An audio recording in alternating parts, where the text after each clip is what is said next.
Awesome Interactive is a 7-foot-tall sculpture built to raise awareness for Hunger Action Month.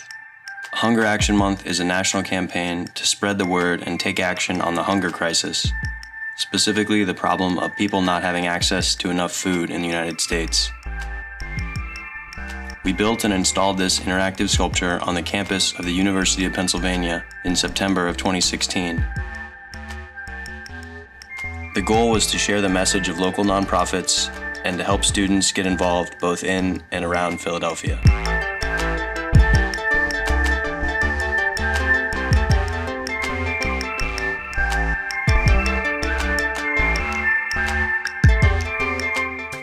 So basically, there are 5 pedals made of fiberglass and had LEDs embedded in them. And each of those pedals were attached to an aluminum hinge that was attached to the base. So it was 2 things, right? In building it was the making sure the structure was strong enough to hold up to all the abuse it would get. Right. And the second thing would be to make sure to keep it weatherproof, I guess. Like Right. making sure when it does rain, the electronics don't get wet. Yeah, it seemed like there's an aspect of there's design for manufacturing. This was designed for the public, so that if someone pulled on one of the pedals and tried to pull it open to see what was inside, which there wasn't anything inside, just the middle of the sculpture, they wouldn't break the actuator. They wouldn't pull the motor apart. We had to spring load it basically, so that if you pull on it, it will still have some give without messing with the functionality of the actuator themselves. I thought one big lesson was that no matter how far in advance you plan, we contacted the administrators in January about installing this in September.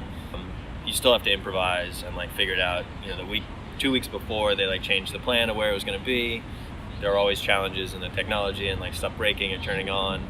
We had to go. Was surprisingly smooth. Well, we had to solder some LEDs on once during the 2 weeks it was installed. But that was it.